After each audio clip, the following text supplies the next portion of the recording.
καλησπέρα σας. Τελετή αναγόρευσης του Πρωθυπουργού της Δημοκρατίας της Σερβίας και καθηγητή Ενδοκρινολογίας στο Πανεπιστήμιο του Βελιγραδίου, κύριο Djuro Macut, σε επίτιμο διδάκτορα της Ιατρικής Σχολής του Πανεπιστημίου Αθηνών, θα προσφωνήσει ο πρίτανης του Εθνικού και Καποδιστριακού Πανεπιστημίου Αθηνών, καθηγητής Γεράσιμος Ιάσος. Good evening, ladies and gentlemen. Director of the National and Capodistrian University of Athens, Professor Gerasimos Iasos, will address the ceremony of the conferral of the title of Doctor Honoris Causa of the School of Medicine upon the Prime Minister of the Republic of Serbia, Professor of Endocrinology at the University of Belgrade, Mr. Djuro Macut.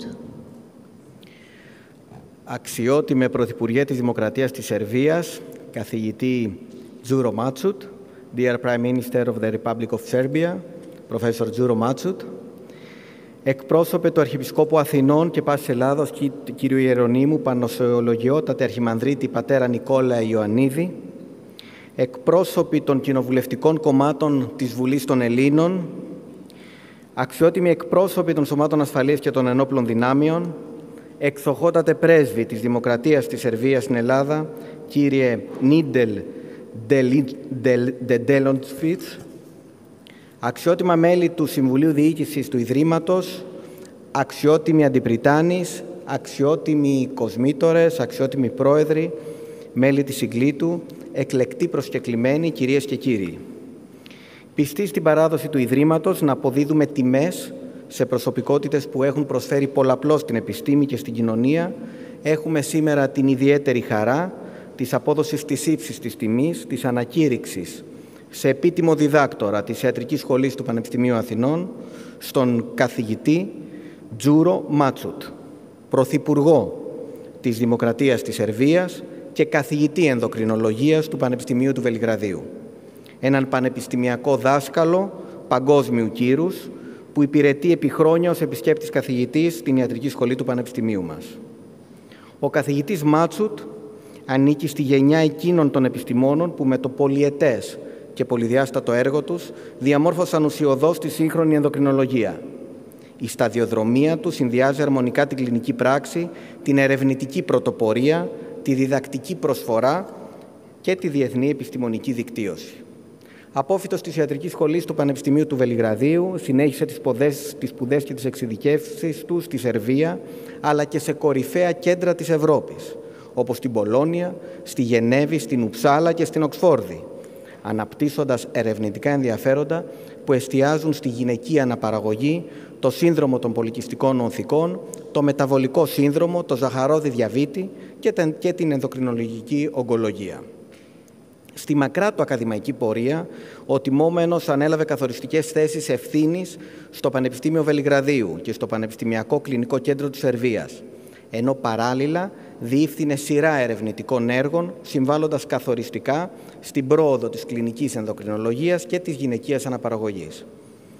Ως ενεργός τέλεχος της Ευρωπαϊκής Ενδοκρινολογικής Εταιρείας, συνέβαλε καθοριστικά στη διαμόρφωση της ενδοκρινολογικής έρευνας και πρακτικής σε διεθνές επίπεδο, με πάνω από 140 δημοσιεύσεις σε διεθνή έγκριτα περιοδικά και με συμμετοχή σε πλήθος ερευνητικών έργων, ο καθηγητής Μάτσουτ κατέστη σημείο αναφοράς της διεθνούς ενδοκρινολογικής έρευνας και έχει λάβει σημαντικές διακρίσεις.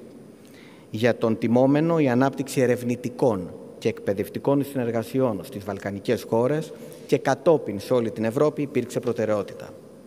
Η ιδιαίτερη τιμή αποτελεί για το Ίδρυμά μας η πολυετής, γόνιμη και ουσιαστική συνεργασία που έχει αναπτύξει ο τιμόμενος με την Ιατρική Σχολή, συμβάλλοντας ενεργά στην προαγωγή της εκπαίδευσης και της έρευνας. Ο καθηγητής Μάτσουτ υπηρετεί ως επισκέπτης καθηγητής στην Ιατρική Σχολή Αθηνών, προσφέροντας σημαντικό εκπαιδευτικό έργο. Συγκεκριμένα, από το 2020 έως σήμερα είχα τη χαρά να είμαι και πρόεδρος στην Ιατρική Σχολή όταν ξεκίνησε να υπηρετεί ως επισκέπτης καθηγητής στο διιδρυματικό πρόγραμμα μεταπτυχιακών σπουδών έρευνα στη γυναικεία αναπαραγωγή, προσφέρει ουσιαστικό διδακτικό και ερευνητικό έργο. Υπό την επίβλεψή του, πλήθος μεταπτυχιακών εργασιών φοιτητών μας κατέληξαν σε υψηλού επίπεδου δημοσιεύσεις σε διεθνή επιστημονικά περιοδικά. Αυτή η πολύτιμη και δημιουργική συνεργασία των δύο επιστημονικών κοινοτήτων επισφραγίζεται σήμερα και με τον πλέον επίσημο τρόπο, με την απόφαση της Ιατρικής Σχολής και της Συγκλήτου του Πανεπιστημίου Αθηνών να απονείμει στον καθηγητή Djuro Macut τον τίτλο του επίτιμου διδάκτορα.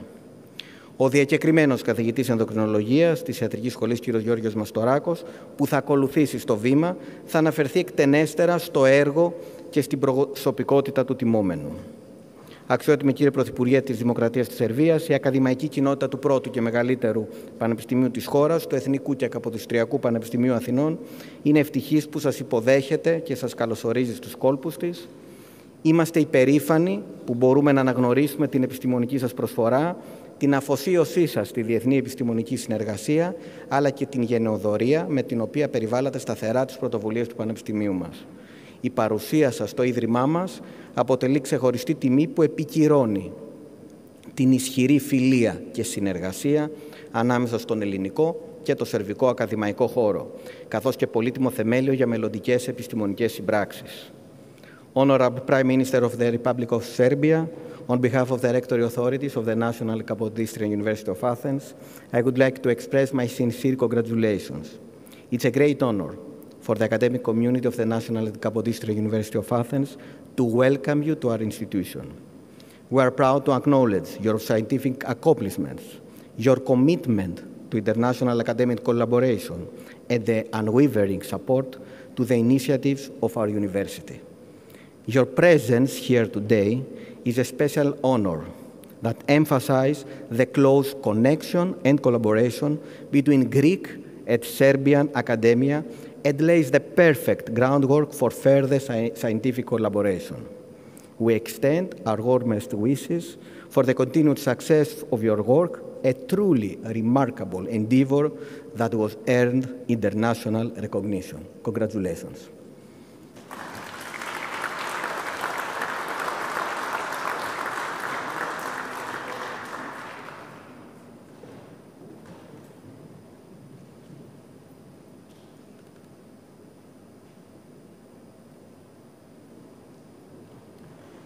Παρουσίαση του έργου και της προσωπικότητας του ημιμωμένου από τον καθηγητή Ενδοκρινολογίας, κύριο Γεώργιο Μαστοράκο.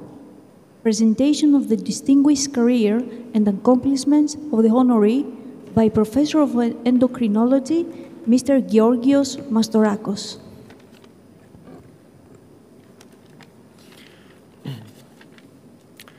For the sake of being understood by our distinguished guest, I will speak in English, since I cannot speak in Serbian as yet.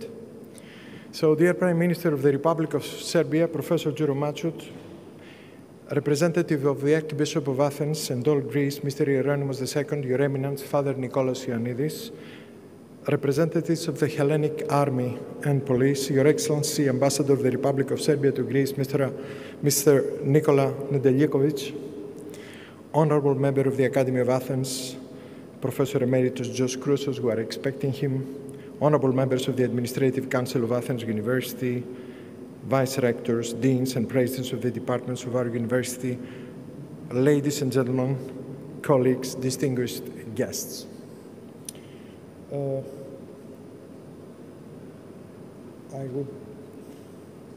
Thank you.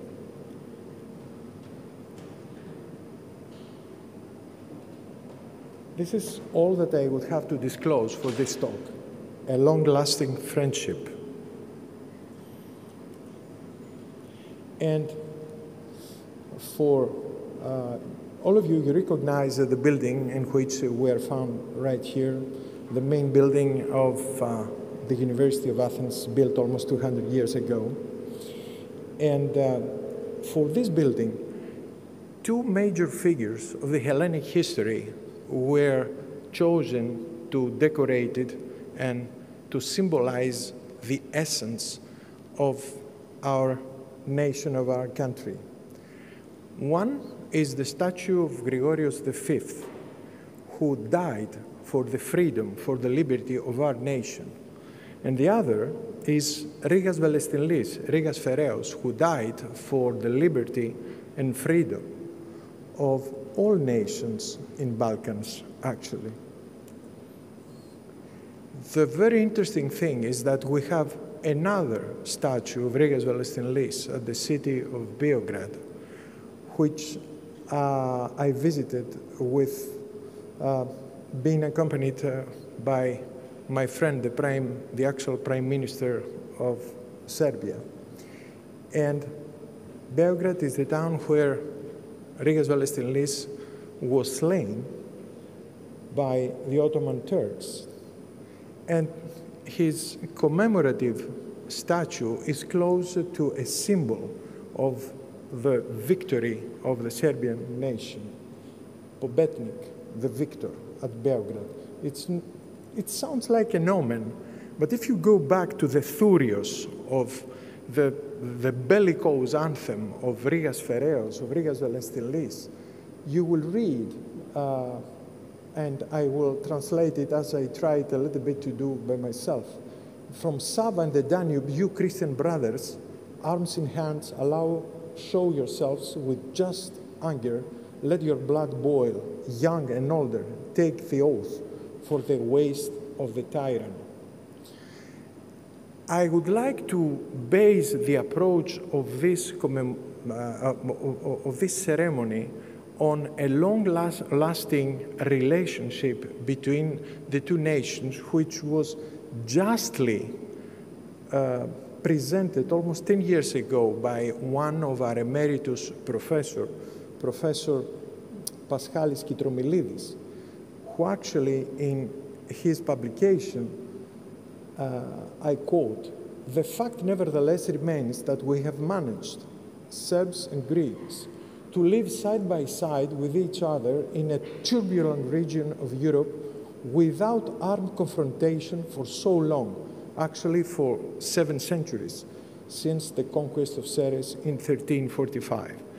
So I believe that this ceremony has eventually a purpose, the purpose of sealing this close friendship of our two nations. Now, who is Djuro Macut, the full professor of internal medicine and endocrinology? And I would like to share, if I can, some of my personal my personal opinion and my personal experiences, common experiences that I have till now from my life with him. His early days, Djuro Macut was born on the 22nd November 1963 at Belgrade. I learned just today, it was the very day that President JFK was killed. And his father was Pavle Macut, former Yugoslav partisan decorated for his service during the World War II and served as a colonel in the Yugoslav People's Army, where Djuro Macut was a social worker. His family status, my beloved friend Jelica Bjekic Macut, his wife, assistant professor of internal medicine and endocrinology, head of the Department of Endocrinology at the University Medical Center at Bezaniska Koza, and Nina Macut, unfortunately she's not with us, 17 years old, 2nd grade, 1st Belgrade Gymnasium. And you can see some of the nice photos here. One is in front of the palace in front of the parliament, and the other is at Monevasia, where he assisted to one of the family ceremonies. Education. Professor Macut attended St. Sava Gymnasium, then called 3rd Belgrade Gymnasium. I took this information from Wikipedia. I don't know if it's the right picture. Is it? Close. Okay. In Belgrade, and described his school days as significant for his future professional career. So, in 1983 till 1981, he finished the Belgrade University School of Medicine at Serbia. 91-95, he continued with his postgraduate studies in endocrinology, again the Belgrade University. 1991-95, he was trained as a specialist in internal medicine, again in the same university, and then he started to attend a clinical research program at the Center of Gynecologic Endocrinology, and as our rector just said, it is true that this became one of the center points for his research. He was specialized in reproductive medicine and reproductive biology at the University of Geneva and WHO. Then in endocrinology at Belgrade University. He had a clinical attachment to the Department of Endocrine Oncology. This is his second major interest in endocrinology at the Uppsala University in Sweden. And then he completed this full 36 tour in endocrinology at the Oxford Center for Diabetes, Endocrinology and Metabolism. These are his qualifications, MD, Master of Sciences and PhD. And I will show you some of his professional and academic appointments, starting as a clinical physician at the Clinic of Endocrinology, Diabetes and Diseases of Metabolism at the University of Clinical Center of Serbia. Then from 1995, specialty in internal medicine, endocrinology and diabetes at the Clinic of Endocrinology at the same clinical center. And between 2003 till 2018, as chief of the unit in the Clinic of Endocrinology. Here we see as he started climbing the stairs of his academic career. He became member of the expert advisory board at the same clinical center, then deputy director, and then head of department, the Clinic of Endocrinology. And here you can see a jovial moment with the persons of the department. His academic appointments followed the same continuity through assistance, being assistant in internal medicine, assistant professor of internal medicine and endocrinology, associate professor of internal medicine and endocrinology, and then since 2019, full professor of internal medicine and endocrinology, and a little bit later, he became visiting professor at the medical school of the University of Athens. Many research projects, many clinical trials, some of them outside Serbia, collaboration with the University of Santiago de Compostela in Spain, collaboration with organizations and universities in Turkey, and in the different clinical trials spanning over the time period between 1995 till nowadays, you can see that they cover acromegaly, type 1 diabetes, and other areas of endocrinology. Professional memberships and appointments. His input in the European Society of Endocrinology was of major importance. Coming from a country of medium size, coming from a country who is situated as Greece, between the East and the West, Djuro Macut succeeded to show that meritocracy can really help our neighboring nations to show their capacities through the bigger nations, the more successful, at least scientifically, nations of Western Europe. And his work has been evaluated and valued by the members of the European Society of Endocrinology, which is not a minor society because it numbers till now about 4,000 to 5,000 members. So as you can see, he was member of the executive committee once as an ex officio member and then as a treasurer for a long period of time. And in order to trust him with the treasure, the money of such a society means that they really trusted a person of this level of commitment, honesty, and belief in meritocracy. But he participates also in other societies, of course, the Serbian Medical Society, and I am in a position to know how much he helped this society to become stronger, to grow, and as well, he participates in the Endocrine Society, the American Endocrine Society, the European Endocrine Association, and he is president of the Serbian Society for Reproductive Endocrinology, and he organizes himself annually one particular very important congress which is destined to educate younger colleagues, and this is of major importance. Here I have put you just some photos where you can see his participations together with other major figures of European Society of Endocrinology, the ex-president E.J. van der Lely, then having a dinner in front of Acropolis. At that time, they came in support of endocrinology for advocating major fields of endocrine science. I can see also Professor Gregory Kaltsas here. Academic appointments abroad, he's visiting professor in our department, he's visiting professor at the medical faculty at the University of Skopje, North Macedonia.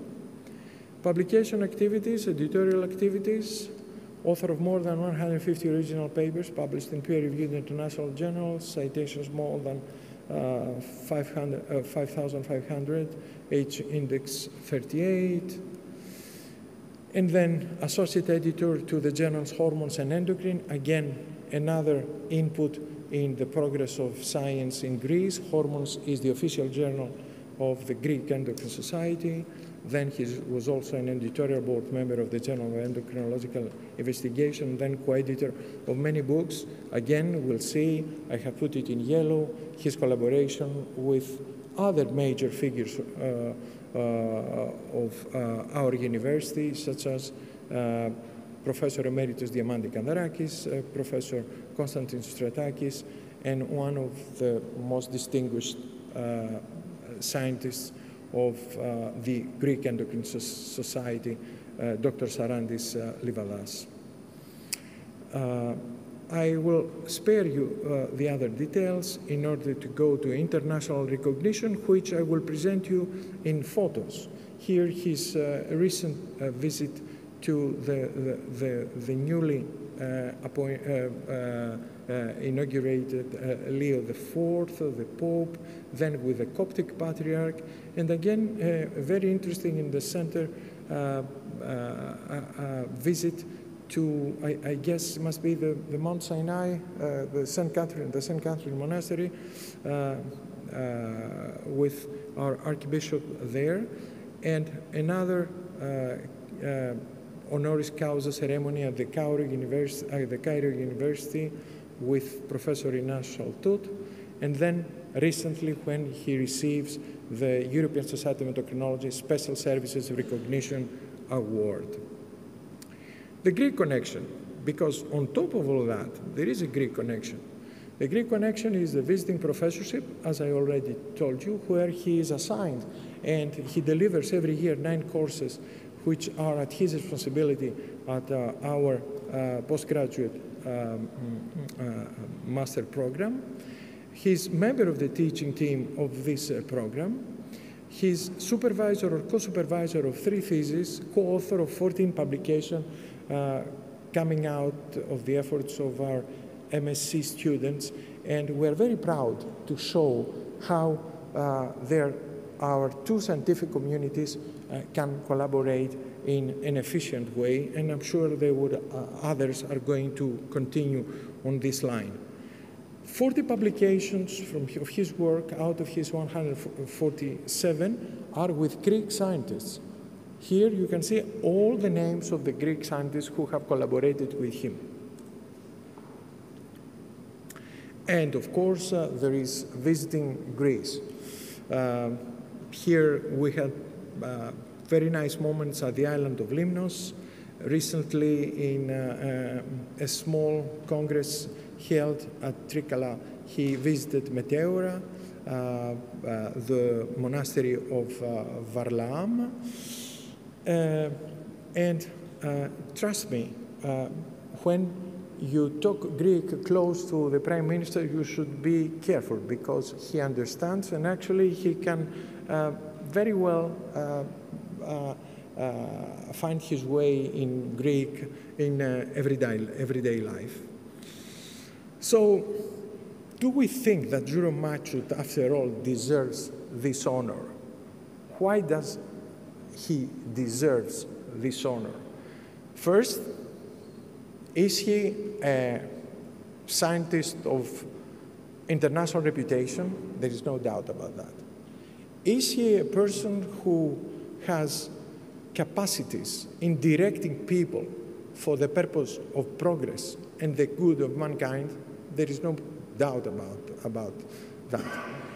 Is he a person of vanity?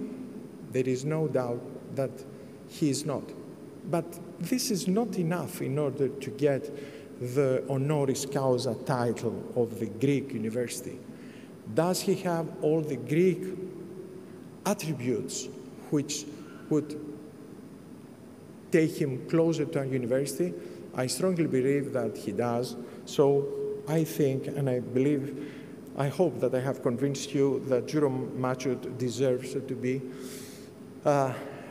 honoris causa of our university.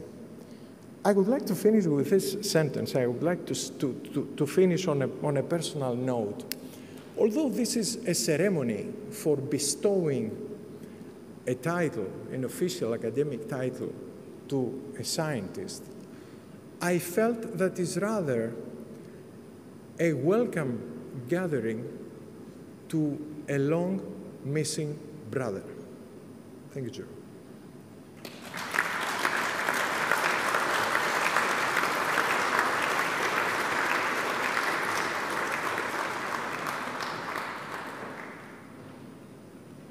Ανάγνωση των κειμένων του ψηφίσματος, της αναγόρευσης και του διδακτορικού διπλώματος από τον πρόεδρο της Ιατρικής Σχολής, καθηγητή Νικόλαο Αρκαδόπουλο. Reading of the department citation, the conferring documents and the diploma by the president of the School of Medicine, Professor Nikolaos Arkadopoulos.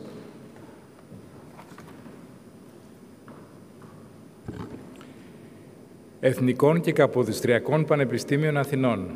Ψήφισμα του Τμήματος Ιατρικής της των Επιστημών της Υγείας Σχολής.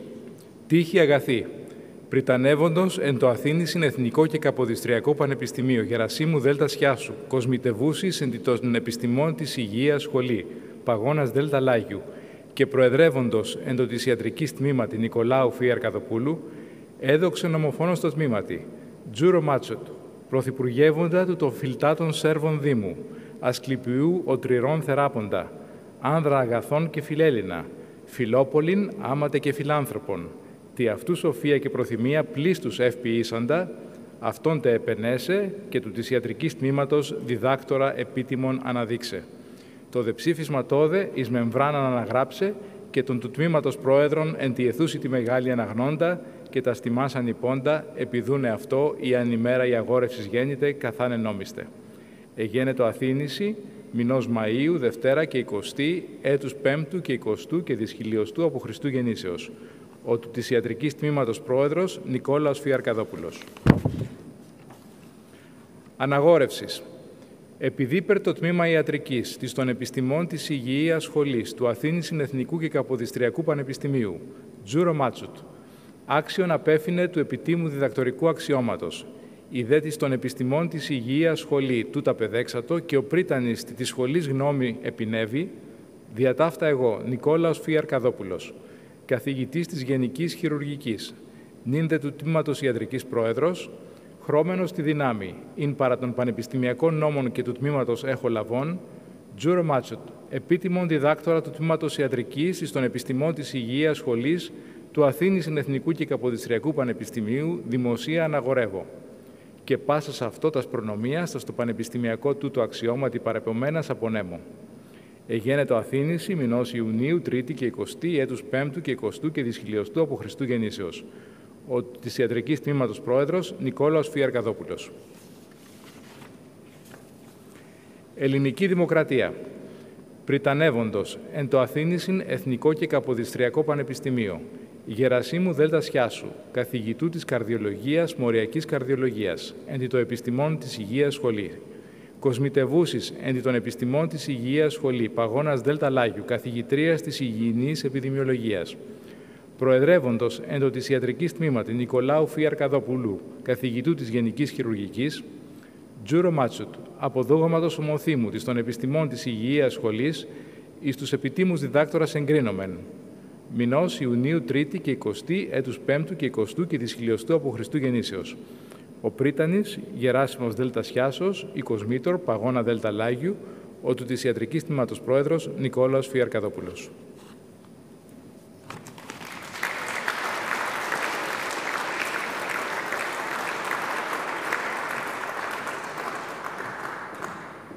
Περιένδυση του τιμωμένου με την δίβαινα της Σχολής Επιστημών Υγείας από την Κοσμήτωρα της Σχολής Επιστημών Υγείας, καθηγήτρια Παγώνα Λάγιου.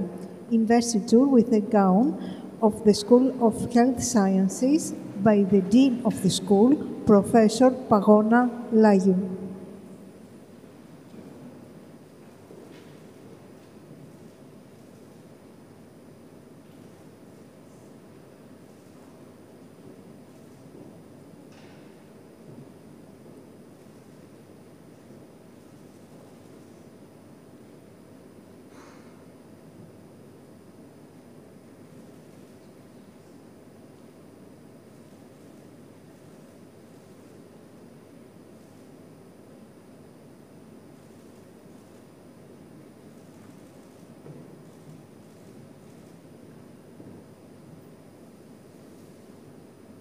Επίδοση τιμητικής πλακέτας στον τιμόμενο από τον Πρίτανη του Πανεπιστημίου Αθηνών, καθηγητή Γεράσιμο Σιάσο.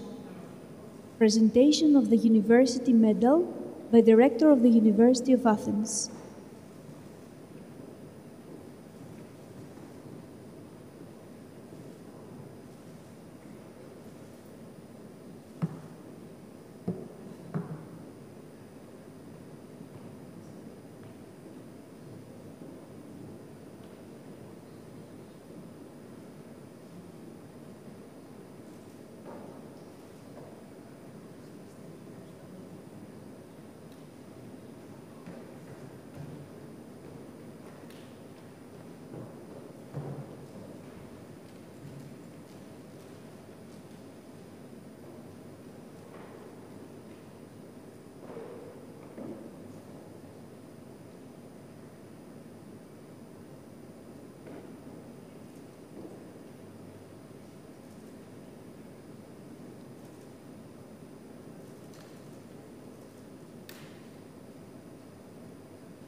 Ομιλία του τιμόμενου Πρωθυπουργού της Δημοκρατίας της Σερβίας, καθηγητή Djuro Macut.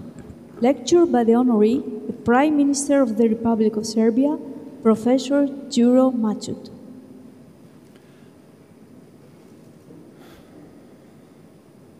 Your honors, Mr. Rector of the University of Athens, the Dean of the University of Athens, my dear friend Professor Mastorakos, all distinguished members of the Senate of the University of Athens. This is the historical moment for me. This is something that probably I did not expect to be, but I deeply believe that this is just the confirmation of what everything was done or said by Professor Mastorakos and my dear friends that I will mention during my presentation. So this is something as I'm really humbled and deeply honored, especially in the second country that I like as my home country, that is Greece. And this is something that is uniting me as the Christian, as the Orthodox, together with Greeks. And I'm really with lots of emotions in front of the, I can say, giants in endocrinology that are sitting here, and that I'm deeply thinking that the Greek endocrinology and the Greek scientific community is something that is the flagship for the southeast of Europe, and I'm really honored to be the member from today of your scientific community. So I would like to speak to you today of something that is the common issue for the many people sitting here in this audience, and this is the polycystic ovary syndrome, with which I was actually dealing in the last over 3 decades. I would like to express my view on what is the future, what is the present, the current situation, and what is the future for this, I said, evolving disease. I mentioned this syndrome as a disease because I really believe that there is something inside. So if we are talking about the life continuity, we can say that manifestations of the polycystic ovarian syndrome or the PCOS are different at different ages. We, as the adult endocrinologists, are dealing mainly with this peripubertal or the adolescent adulthood period, mainly because we have also our counterparts, which are the pediatric endocrinologists. And then we start to understand the anovulation, the hyperandrogenism signs, polycystic ovary structure, and the obesity leading toward the metabolic outcomes that are mentioned today as the type 2 diabetes, mainly presenting the PCOS as the core of the women's metabolic syndrome leading to the type 2 diabetes. And because females are half of population, this is a very frequent disease. And later on during the life, we are also following our patients as the metabolic patients with the metabolic conditions, and we are talking about the dyslipidemia, hypertension, everything that is the cardiometabolic outcome. What are the perspectives in research? I will talk to you about something that I was impressed in the last 2 decades, which are the animal models. This is actually not a very best model how to present what is in the origins, what is within the PCOS, but this is something that could be used as the, let's say, tool for understanding. I will present you 4 issues that are concerning my experience or my view important for the future of this syndrome. So the first one is the epigenetic modification when we use the mesenchymal stem cells. So if we use those cells actually with the preconditioned situation, we can actually see and say that the weight gain is declining and all the metabolic conditions should go down. This is quite important to know that with the intervention, as the stem cells are something that are the prone to learn cells, could be used for the metabolic corrections within the body. We can notice that even with the structure of the ovaries, we can talk about the improvement also in the luteal phase, and we can say that there are much more luteal corpora within the ovary which was affected by the PCOS later. So the mesenchymal cells could be of the, let's say, more wider importance and use. This is something that is also showing to us that we can talk about the outcomes in different areas, and this is telling us about the metabolic profiling, that all the metabolic profiling are improved and the outcomes could be much, much more reliable. The other model that is used and with which I started my career was actually the hyperandrogenic model, when we used the small pellets with dihydrotestosterone by giving the animals and then looking toward the outcomes of the reproductive and metabolic aspects. So this is the perspective that is talking to us that we have a nice effect on the functioning of the ovary, but even more, we can see that we have improvement in the metabolic outcomes, but later during the intervention. After 8 weeks of intervention, we can notice that there are much more better profile of the glucose, lipids, and other metabolic aspects. What about the glucocorticoids? Is there a role for the glucocorticoids and the glucocorticoid receptor signaling? There is a very nice model that shows us how can we actually act as the prevention or the therapeutic, in the therapeutic or preventional aspect. So, in comparison to the animals that are pre-treated with the dihydrotestosterone, if we intervene with the blockage effect of the glucocorticoid receptors, we can actually see that the glucose is much more improved in comparison to the lipids. So the glucose is the first one that should be improved by the, let's say, covering of the glucocorticoid receptor with these substances. The last issue, or the last thing that is under the investigation within my team, in wider team in Belgrade, which is the Institute of Biological Research in Belgrade, is the effect of splitting the animals into the smaller and bigger groups. So we used the small litters, and then we separated them, giving more opportunity for the energy intake in comparison to the standard litters, which were consisted of more of them. So when we offered them more food, obviously we got much more increase in the weight of those animals, and this red line, which is going up, shows us very nicely that the presentation to the animals, the ability to eat unlimitedly can increase the intake of calories and produce much more metabolic profile of the animal. In the analysis of those small litters, smaller groups, we notice actually that there is the increase in food intake. The adiposity index was always on the side of small litter, so the obesity story is related to the smaller groups and the more availability of the food, while the liver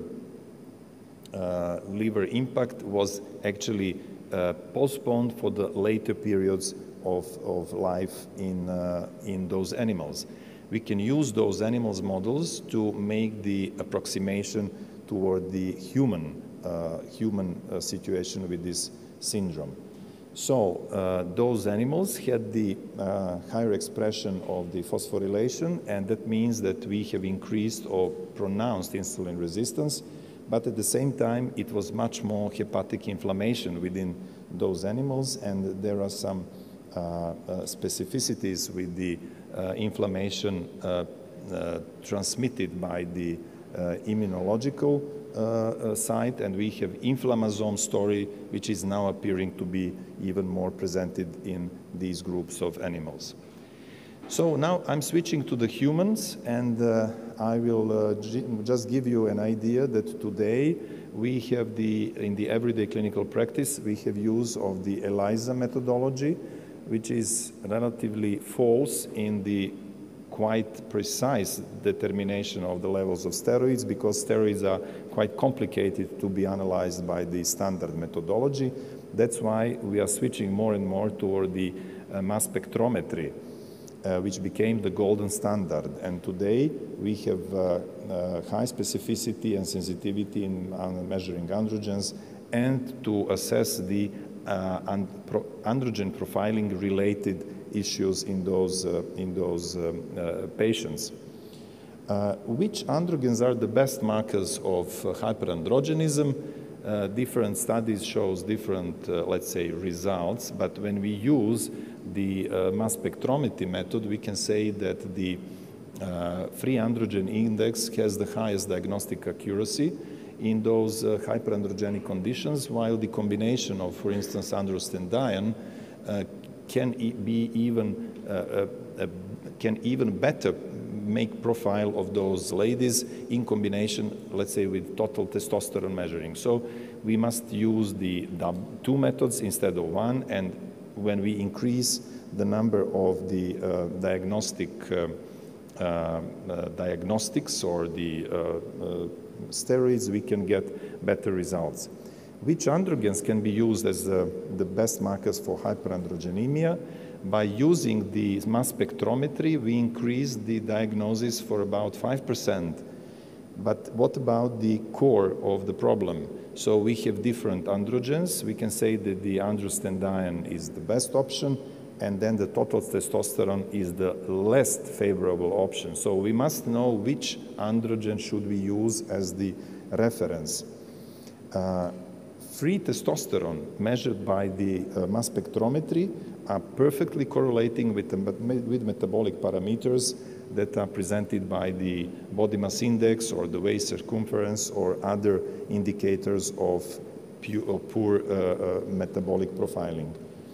In order to improve even this methodology, there is a consortium that published recently a paper that is talking about the harmonization across Europe, and this is one of the studies that was initiated by the group from Bologna by late Professor Pasquali, and they said that we need future standardization in this direction. At the end, you will see some good perspectives in that.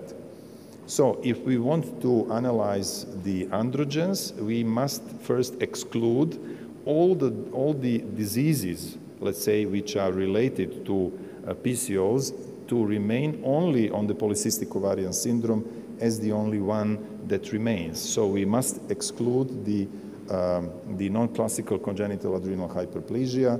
We have to exclude all the adrenal impacts by the definition of DHEAS, and then also to make the suppression tests of the adrenal to exclude the hypercortisolisms. Then at the end, we are actually remaining on PCOS. And that's why I want to stress more on the PCOS toward the non-classical congenital adrenal hyperplasia. And both conditions have very much similarities, but also there are some distinct characteristics related to genetics, biochemical parameters, and pathophysiology. And there is a very nice paper that was published by a group of Professor Evi Diamanti-Kandarakis by Sarantis Livadas, a very good friend of mine who is sitting here in the second row besides Evi Diamanti. And he said that by using the synactin testing by ACTH diagnosis of non-classical congenital, we can say this is actually the case of the non-classical. Everyone who has the response over some limit can be that and should be treated as the other source of hyperandrogenism. So there are some also genetical overlappings. Now we realize that PCOS is with about 70% of genetics. 10 years ago, we were talking about less than 50, maybe less than 20, 25. So today we are talking about different chromosomes like chromosome 8, 11, and 9. And we say that there are lots of overlapping, especially because of the relation to the cytochrome P450. So there are lots of similarities, but that's why we must know exactly what is the cause and what is the origin of the disease. Even more, there is the genome-wide associated studies that actually make definition of about 20 susceptible genes, and one of the most interesting one in the recent period is the TADA, thyroid adenoma-associated gene, that is related strongly with the insulin resistance. So there is a lot of future for the investigation in the genetics of PCOS. And what are the developments in therapy? It's also quite interesting and very, very vivid. So in this long list of many medications, starting from metformin, which is the very known medication, worldwide accepted and very useful in everyday practice, we are coming to the modern ones like the DPP-4 inhibitors, GLP-1s, receptor agonists, etc. And we are looking after the results of the clinical studies coming with some other newer compounds like the semaglutide and the others to show us which is the best way of treating those patients. So the GLP-1s are those that are the newest ones. They could be of an excellent support for the resolution of the insulin resistance, of the hepatic steatosis, to increase satiety and decrease appetite. By decreasing the overweight and obesity, we are actually acting over the main core of the problem, which is the overweight and obesity. So we have improved glycemic control and weight reduction. So in this list, I will just want to show you how dynamic it is. We have, until now, we had just a few studies, so there are some 8 trials with randomized clinical trials with about 480 women which were tested for the effect of GLPs. So the liraglutide was quite effective in comparison to metformin, which is completely logical, but when we combine therapies, the combination therapies should be future and will be the future in this area. We have the nice response on body weight. We have also the nice response in insulin resistance and also the lipid profiling. And with combination therapy, we are actually acting on the clinical outcome in the light of menstrual irregularities.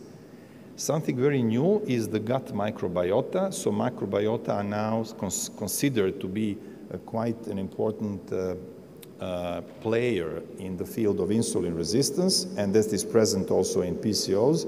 So if we analyze the gut microbiota, different bacteria, we can say that they are decreased, diminished, slowed down. But when we use the GLP-1s, we can increase actually the activity of those bacteria, improving insulin sensitivity. So it means that we have indirect effects, but even more and even better now looking into the gut metabolism, which will be the new area of research I really and truly believe. So the benefits of the GLPs are really many. We have the alleviation of androgen excess, improving symptoms. Then we have also restoration of ovulation and fertility, and improvement of all the metabolic aspects. Just one single slide related to insulin sensitizers. This is the study that was conducted with one of my PhD students and by the supervision of George Mastorakos and Sarantis Livadas. We split it into the 2 groups, young women that were overweight and obese in comparison to the normal weight, and we gave them metformin and myo-inositol. And we noticed that in both compounds, we noticed a nice effect on the body composition. The effect on glucose metabolism was even better. That was completely unexpected in the group with myo-inositol. But what is the stable and very firm position was that the effect on androgen was only related to metformin, which is the logical conclusion. So finally, what about the PCOS as a global health issue? Eye-keeping on the PCO started from Australia. Actually, there is a huge movement coming from Australia, from one independent university, that bring to us the international guidelines on PCOS that got the 2nd edition 2 years ago. And what are the new things in this guideline? Actually, there are just a few ones. So the improvement in the guidelines 5 years apart was just about 5%, not more. And the major contribution was related to the diagnosis. So anti-Müllerian hormone is considered to be a probably good diagnostic tool. And there is also an increased interest in the metabolic profiling. But what is more interesting is the position statement papers that were done in the last 10 years. I'm really happy that I'm the chair now at this moment of this group of the new generation of experts, but I'm also very much thankful to Evi Diamanti, who is with us today, that was the founder of the first, actually, this special interest group, the only special interest group that was existing in the European Society of Endocrinology, and George perfectly said, this is the umbrella society of Europe. And I was really very thankful to Evi to be the member of her team for so many years and learned so many things. And she's always asking terrible questions that I could not answer, but I'm trying to do the best. So with Evi and with Renato Pasquali, I, as the young member at that time, we bring to the European endocrinologist first position statement. 10 years after, we launched a new series of that. So we launched the second position statement with some new people inside, but based on the previous one. And what was the foundings? I think these are the key issues that should be used for the clinical practice. So nowadays, 10 years later, there is a decrease of use of oral contraceptives as a primary treatment. Now the people, the endocrinologists realize that this is actually the metabolic condition, recognizing that we are really dealing with the metabolic disease. So we are emphasizing the lifestyle intervention and metabolic issues, and we still do not know for how long to use the oral contraceptives. And the greater recognition was very clearly recognized by the 86% of all European endocrinologists understanding that PCOS will go into the type 2 diabetes, which is really an important issue, and also that the gestational diabetes is something that we must monitor. Finally, there are the advances in androgen assessment. As I told you, 25% of all the centers in Europe are now using this mass spectrometry, and we must be aware of that. So there is really a huge step toward the better diagnosis. So with the very final, there is also the increase in the awareness of the mental health issue. And Sarantis, thank you so much for the nice overviewing in this position statement, everything that was actually presented clearly. So this is the last official slide, trying to show you how does it look like the let's say, triangle of PCOS. It's starting from the patients and from the need for education and care of those patients. We must offer them much more information and education, of course. That's why we must go into the communication. This is a very useful tool. Now in the era of social media, we must approach to the women with this syndrome, trying to give them clear and quite good information about what will go on. And for that for that reason, we must also enforce and reinforce the patient advocacy groups. So this is something like politics in endocrinology. I'm not a classical politician, so I'm rather talking about the issues as I'm talking in endocrinology. So my speech is not very different when I'm talking about the politics in which I just dropped 2 months ago. So I believe that endocrinology and my knowledge from the international communications that were perfectly given by George. Thank you so much for this very kind introduction.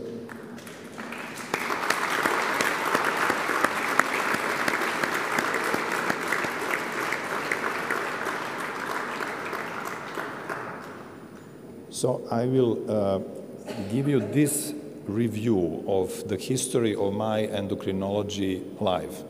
So everything what was done in Belgrade, on the University of Belgrade, with my collaborators in the Clinic of Endocrinology, then with the University Clinic Center of Bežanijska Kosa, with the collaboration with my wife, who is present today, and she's also endocrinologist, with other beautiful and wonderful friends in Belgrade.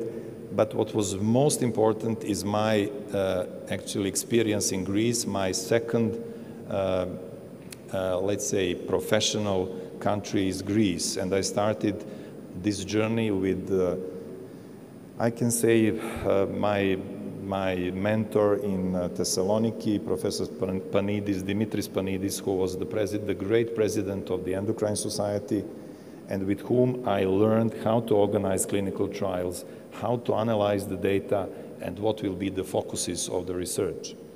Together with my late friend, Nikos Panos, who was my first and the best friend in my life, with whom I was learning in Belgrade on the School of Medicine from my early life, and with whose family I am a friend for the last 40 years, and he was the godfather of our daughter.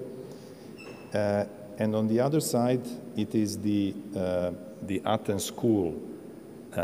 Today, I'm really very honored, and so thanks to my brother George Mastorakos, who, without which I will not stand in front of you, and I thank him so much for his brotherhood, I can say.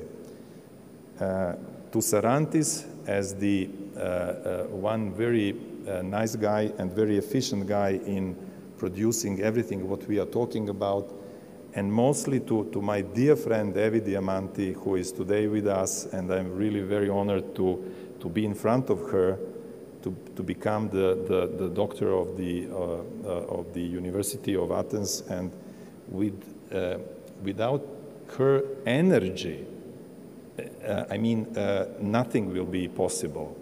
She is the lady of the enormous and undefined energy. So thank you all for all these efforts, but mainly and lastly, I would like to thank to my family, to my wife, and to my daughter, who is not today because she has to learn. She has some subjects for the finishing of the school year, and I thank them to be my supporters during this very long and exciting journey through endocrinology. Thank you very much. Ευχαριστώ πάρα πολύ.